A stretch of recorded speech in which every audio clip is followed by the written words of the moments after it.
بسم الله الرحمن الرحيم. الحمد لله نحمده ونستعينه ونستغفره ونؤمن به ونتوكل عليه ونعوذ بالله من شرور أنفسنا ومن سيئات أعمالنا. من يهده الله فلا مضل له ومن يضلله فلا هادي له. ونشهد أن لا إله إلا الله وحده لا شريك له. ونشهد أن سيدنا وسندنا ونبينا ومولانا محمدا عبده ورسوله. أما بعد، قال الله تبارك وتعالى: أعوذ بالله من الشيطان الرجيم. بسم الله الرحمن الرحيم. سبحان الذي أسرى بعبده ليلا من المسجد الحرام إلى المسجد الأقصى الذي باركنا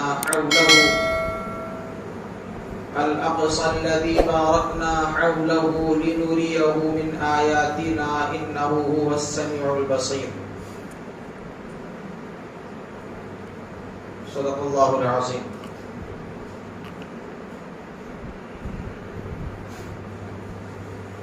محترم بزرگوں، عزیز نوجوان ساتھیوں،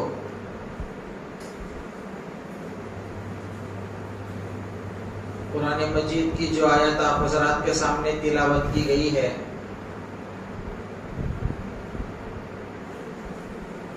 یہ 15ویں پاری کی سورہ اسراء کی آیتیں ہیں.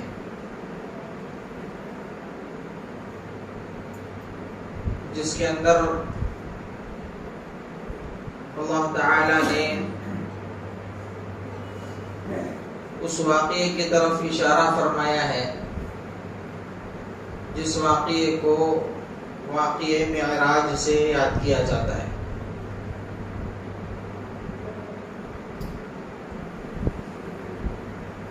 اللہ تعالی نے یہ بتایا کہ سبحان الذی اسری بعبدہ، سبحان الذی اسری بعبدہ لیلا، پاک ہے وہ ذات جس نے اپنے بندے کو رات میں سفر کرایا.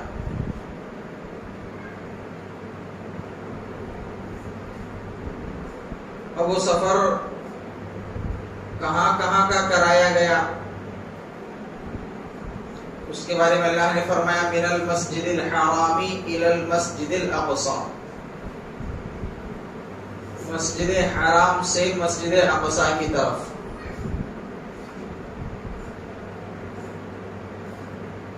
اور پھر ہم سب کو یہ معلوم ہے، بارہا ہم نے یہ بات سنی ہے کہ معراج جو اللہ کے نبی صلی اللہ علیہ وسلم کو کرائی گئی ہے، اس میں ہوا یہ ہے کہ اللہ تعالیٰ نے اپنے محبوب کو اپنے پاس بلایا، آسمان کی سیر کرائی گئی. ہر آسمان پر مختلف انبیاء علیہ السلام سے ملاقاتیں ہوئی.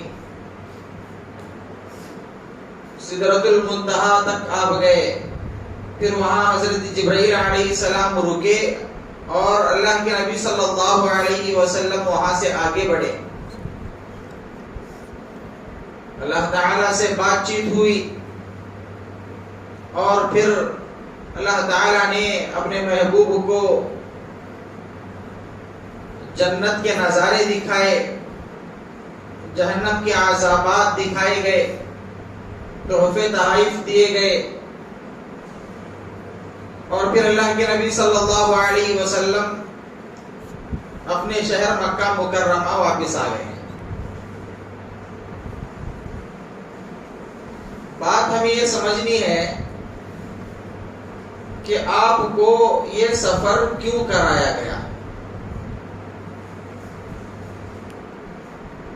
اس لیے کہ بندہ اگر کہیں سفر کرتا ہے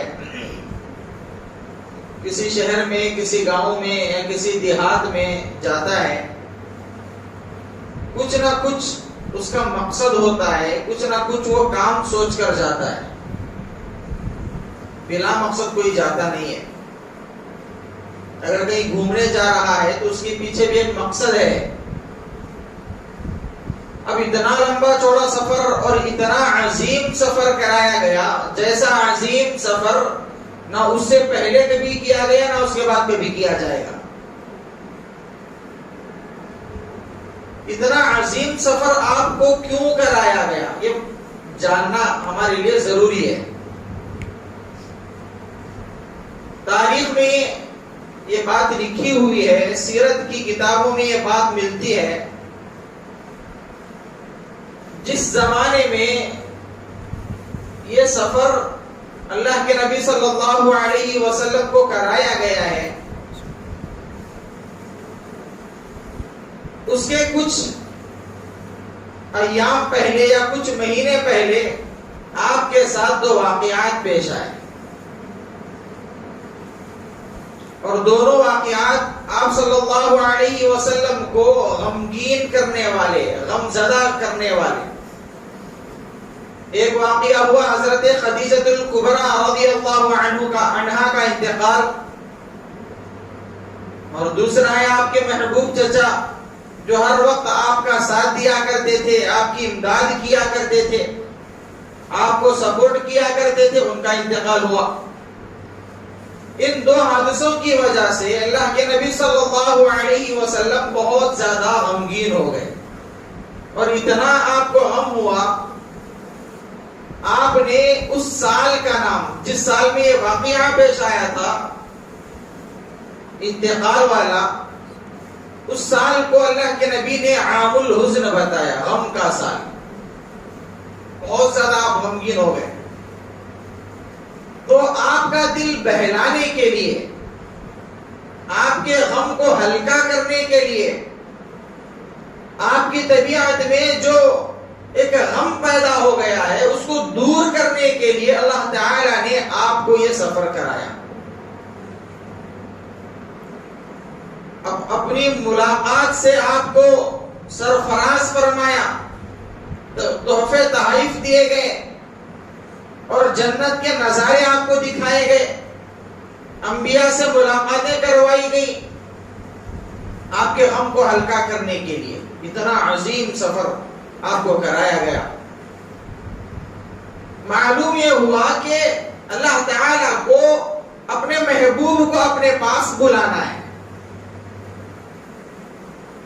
جب اپنے پاس بلانا ہے تو سیدھا مکہ سے اپنے پاس بلانے کے بجائے مسجد اقصی کیوں لے جایا گیا؟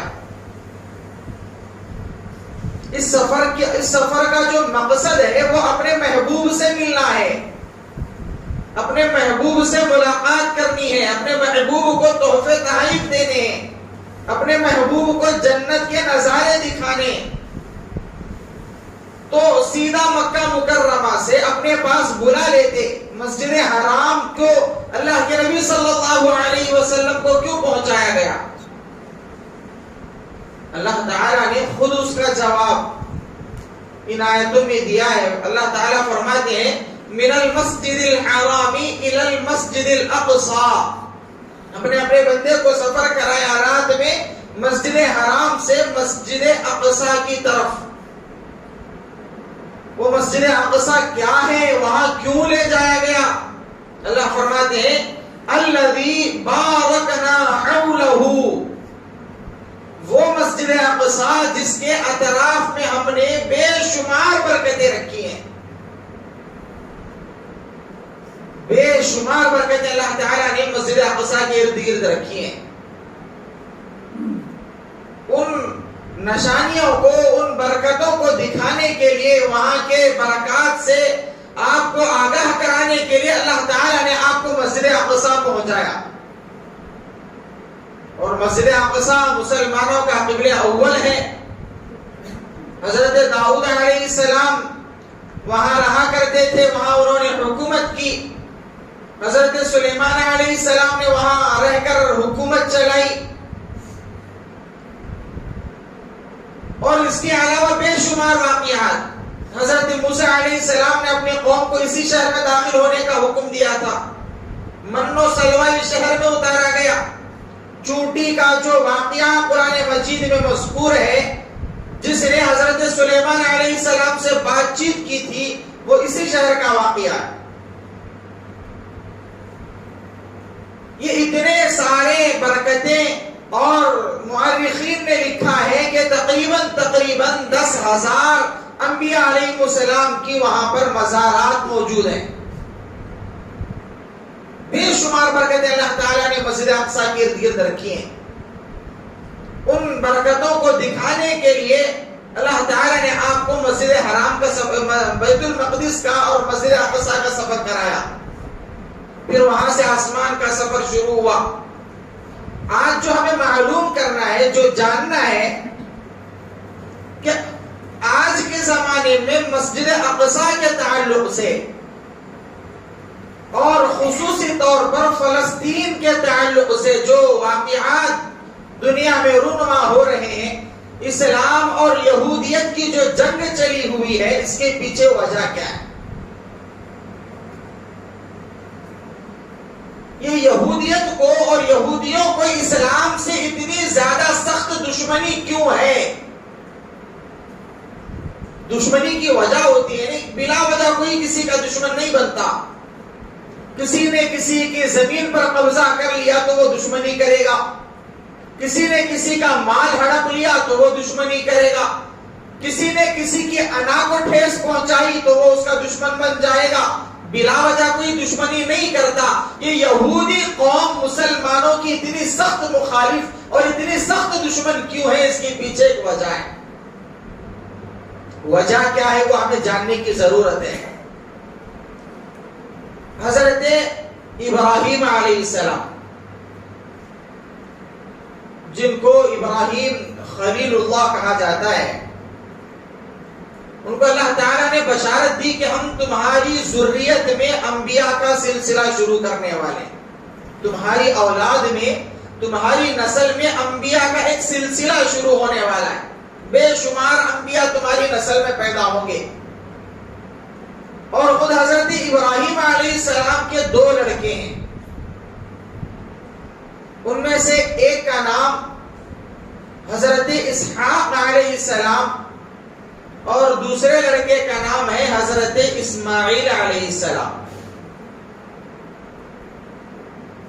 یہ حضرت اسحاق علیہ السلام سے لے کر حضرت عیسیٰ علیہ السلام تک جتنے بھی انبیاء آئے ہیں، وہ سب کے سب حضرت اسحاق علیہ السلام کی اولاد ہیں،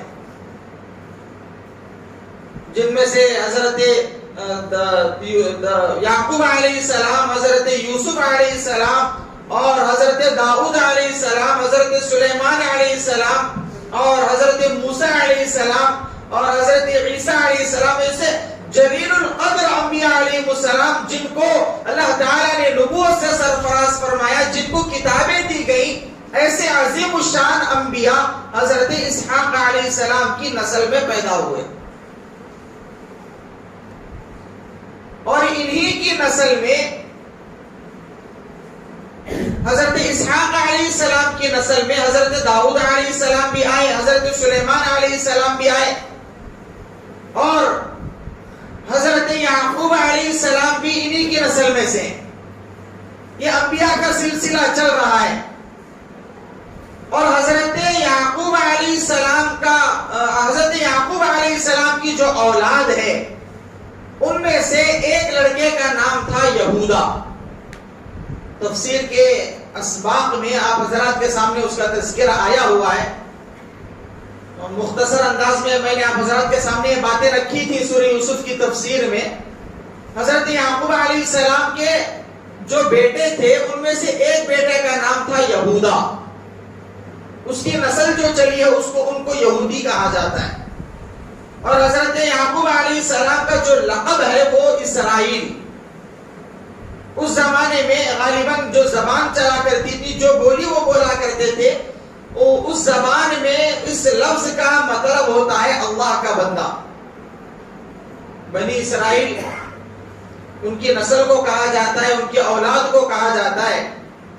اور حضرت یعقوب علیہ السلام کے جو اولاد ہیں، ان کی اولاد، پھر ان کی اولاد، ان کی بہویں، ان کے بچے، یہ سب ملا کر مورخین بتاتے ہیں کہ تقریباً یہ 90 لوگ تھے. 90 ان کے فیملی کے ممبرز تھے. اللہ تعالیٰ نے بے شمار صلاحیتوں سے نوازا تھا. ایک تو یہ انبیاء کی اولاد ہے اور خود نبی کا گھرانہ ہے. حضرت یوسف علیہ السلام کا گھرانہ ہے، حضرت یعقوب علیہ السلام کا گھرانہ ہے. بے شمار صلاحیتوں سے اللہ تعالیٰ نے ان کو نوازا تھا. انہی کی نسل بنی اسرائیل ہے اور انہی میں سے یہودی بھی پیدا ہوئے. اللہ تعالیٰ نے یہ انبیاء کا خاندان ہونے کی وجہ سے بے شمار ان کو اللہ تعالیٰ نے اپنی نعمتوں سے نوازا. بہت دنوں تک یہ لوگ حکومت بھی کیا کرتے تھے، کئی دنوں تک ان کی حکومت چلتی رہی. لیکن جیسے جیسے انبیاء ان کے خاندان سے انتقال کرتے گئے، یہ لوگ، ایک تو ان کے ہاتھ میں سلطنت ہے، حکومت ہے، لوگ ان کی بات مان رہے ہیں.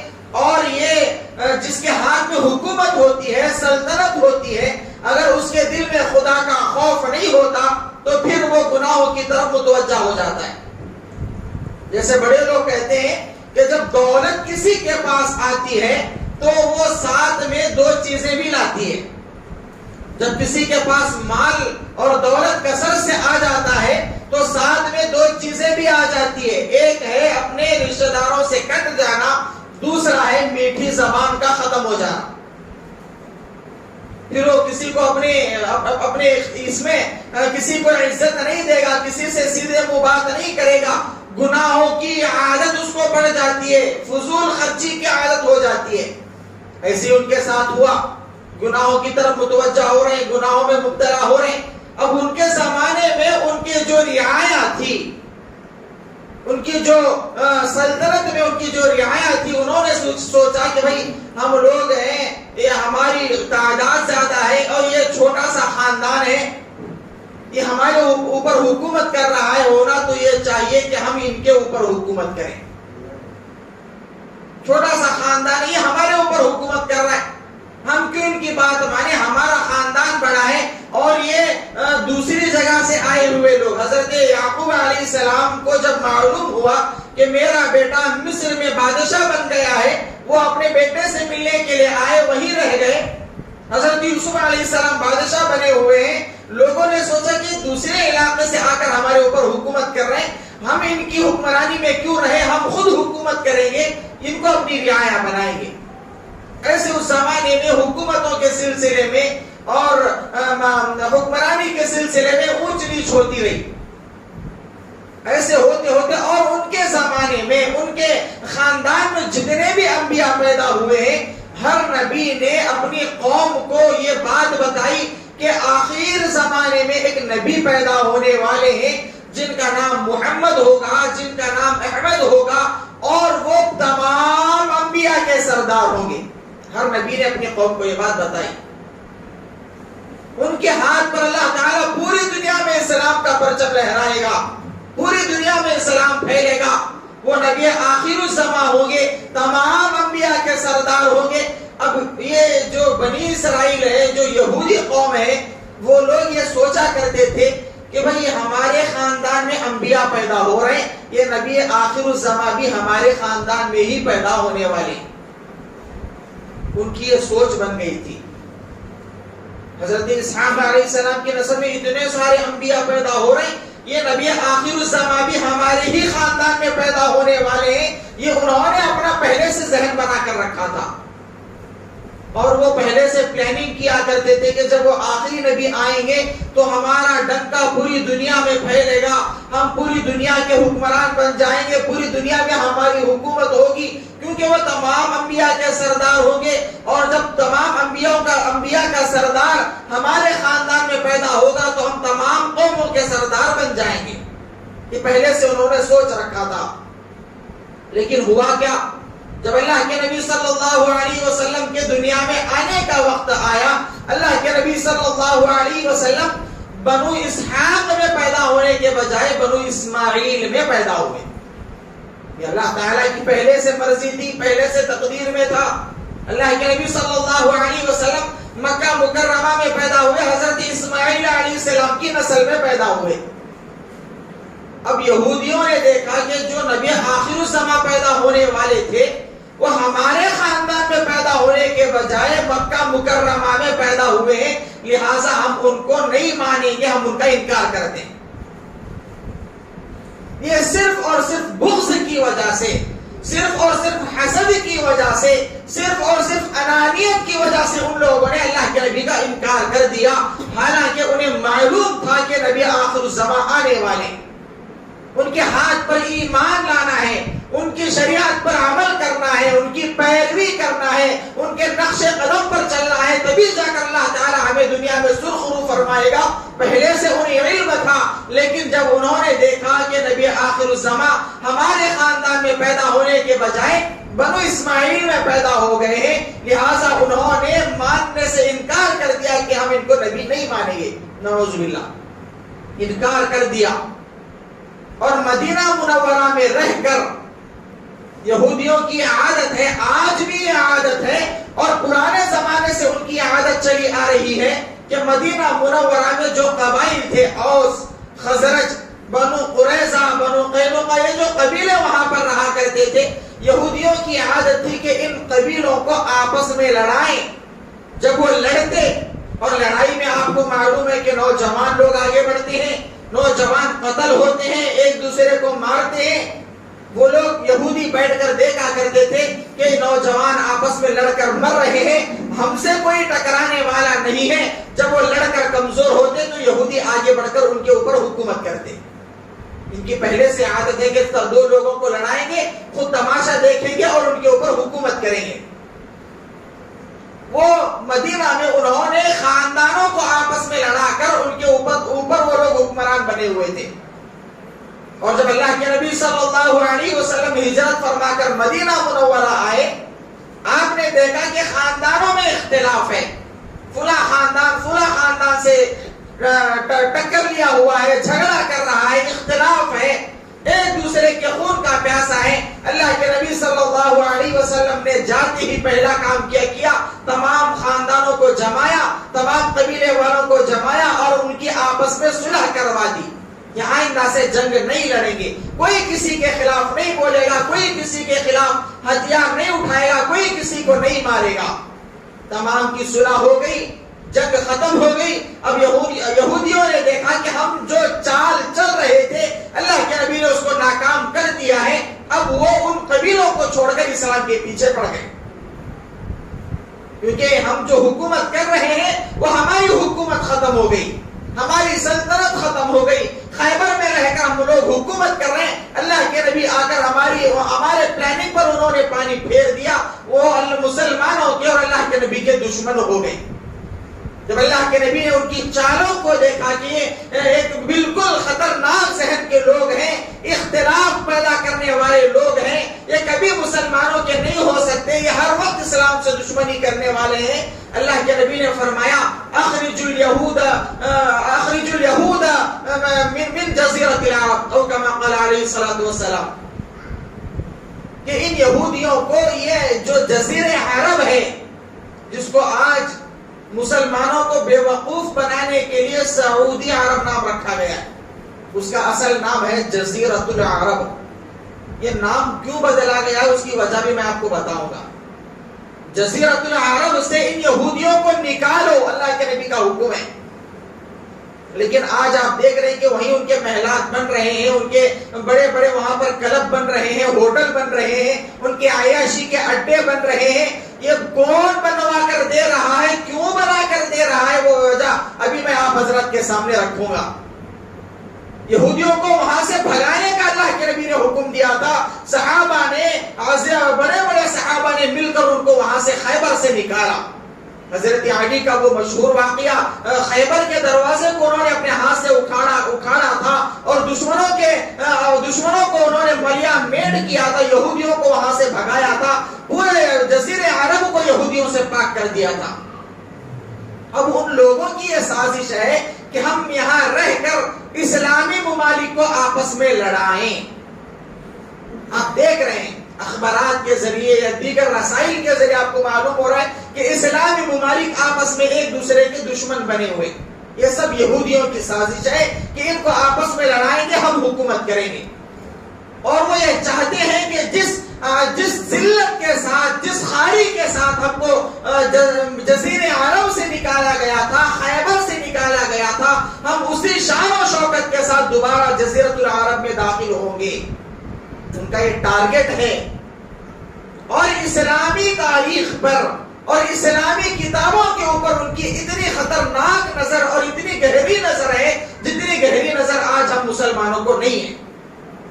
ہر چیز کے اوپر وہ ریسرچ کر رہے ہیں, ہر چیز کے اوپر وہ تحقیق کر رہے ہیں کہ ہمارے خلاف کیا کیا کام بتائے گئے. دیکھو سب سے پہلے اللہ کے نبی صلی اللہ علیہ وسلم نے فرمایا تھا کہ ان یہودیوں کو جزیرے عرب سے نکالو. تمام علماء کو اور پڑھے لکھے لوگوں کو اللہ کے نبی صلی اللہ علیہ وسلم کی یہ حدیث معلوم ہے کہ جزیرۃ العرب سے یہودیوں کو نکالا جائے. اب جزیرے عرب سے نکالنا, یہ بات جب سب کو معلوم ہو گئی, انہوں نے پلان بنایا کہ بھئی اس جزیرے عرب کا نام چینج کرنا پڑے گا, بدلنا پڑے گا. جب اس کا نام جزیرے عرب رہے گا تو ہم لوگوں کو یہ لوگ آنے نہیں دیں گے, اس کا نام بدل دیں گے. یہ نام, شہروں کے نام بدلنے کی عادت وہیں سے چلی آ رہی ہے. اللہ کے نبی صلی اللہ علیہ وسلم نے فرمایا کہ ان کو نکالو, جزیرے عرب سے باہر کرو, یہ خبیث لوگ ہیں, یہ کبھی مسلمانوں کو جینے نہیں دیں گے. تو صحابہ نے ان کو نکالا تھا, انہوں نے پلاننگ بنائی کہ ہم کو عرب میں داخل کیسے ہونا ہے. جب انہوں نے دیکھا کہ ترکی کے لوگ عرب کے اندر حکومت کر رہے ہیں, اور حکومت بھی کیسی, بادشاہوں والی حکومت نہیں, خادموں والی حکومت کر رہے ہیں. آپ حضرات کو اشارتاً ایک بات بتاتا ہوں کہ جس وقت مدینہ منورہ میں سب سے پہلا ریلوے اسٹیشن بنایا گیا, مدینہ منورہ کے اندر جب سب سے پہلے ریلوے کا ایک اسٹیشن بنایا گیا, ترکی حکومت کے زمانے میں اسٹیشن بن کر تیار ہوا, وہاں پر ٹرین لائی گئی, انجن کھڑا کیا گیا. پہلے زمانے کی بات ہے, ہم نے تو دیکھا نہیں, آپ لوگوں کے زمانے سنائے کہ پہلے کے زمانے کا انجن بہت آواز کیا کرتا تھا, کوئلے کا انجن. تو وہ ترکی حکومت کا جو بادشاہ تھا, اس کو دعوت دی گئی کہ حضرت آپ چلیں اللہ کے نبی صلی اللہ علیہ وسلم کے شہر میں, آپ کے حبیب کے شہر میں ایک اسٹیشن بنایا گیا, اس کی اوپننگ کرنا ہے, آپ ہی کے ہاتھوں اس کی اوپننگ کی جائے گی. بادشاہ وہاں گئے, بے انتہا اللہ کے نبی صلی اللہ علیہ وسلم سے محبت کرنے والے, وہاں گئے. جانے کے بعد انہوں نے حکم دیا کہ بھئی اس انجن کو چالو کر کے بتائیں کہ یہ کیسے چالو ہوتا ہے. پورے لوگ کھڑے ہیں, مدینہ منورہ کے اسٹیشن کی اوپننگ ہونے والی ہے. انجن چالو کیا گیا, شور پیدا ہوا, آواز کرنے لگا انجن. تو وہ بادشاہ کے ہاتھ میں ایک چھڑی تھی, لکڑی تھی, وہ لکڑی لے کر وہ انجن کو مارنے لگا اور کہنے لگا کہ میرے محبوب کے شہر میں تیری آواز کیسے بلند ہو رہی ہے.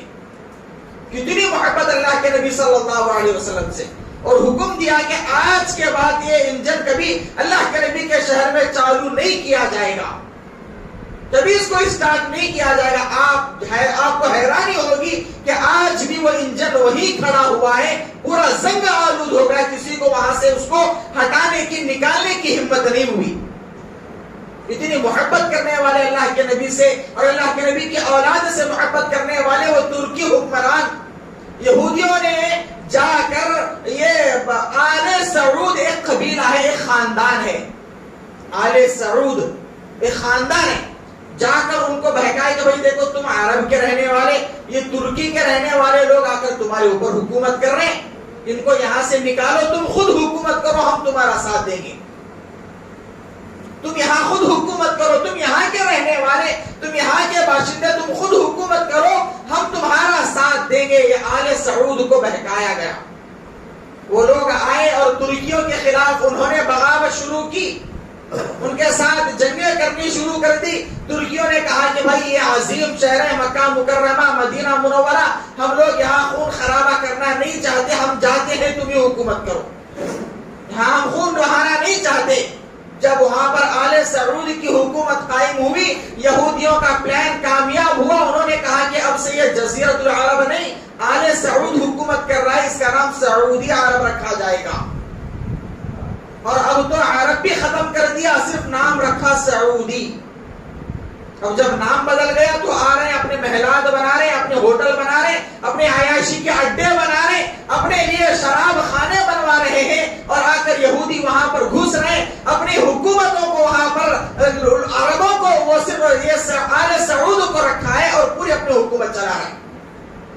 اس طریقے سے گھس رہے ہیں، اور ان کا یہ ٹارگٹ ہے، ان کا یہ ہدف ہے کہ کسی نہ کسی طریقے سے ہم مسجد اقصی کے اوپر قبضہ کریں، مسجد اقصی کو شہید کریں، وہاں پر ہیکل سلیمانی بنائیں، وہاں سے وہ ہم پوری دنیا میں حکومت کریں گے، ان کا ٹارگٹ ہے۔ وقت چونکہ ہو رہا ہے، پھر کبھی آپ حضرات کے سامنے اس کی تفصیل رکھی جائے گی۔ یہ دنیا کی سب سے بدترین قوم پوری دنیا کے اوپر حکومت کرنا چاہتی ہے، ان کا بچہ پڑھا لکھا، ان کا بچہ ایجوکیٹڈ ہے اور اسلام کے خلاف کام کرنے کے اوپر لگا ہوا ہے، لیکن افسوس ہوتا ہے کہ آج ہم خود مسلمان ہونے کے بعد ناتے ہمیں اس کے بارے میں کچھ بھی معلوم نہیں ہے، اس کے بارے میں ہمیں کچھ بھی معلوم نہیں کہ دنیا میں کیا ہو رہا ہے۔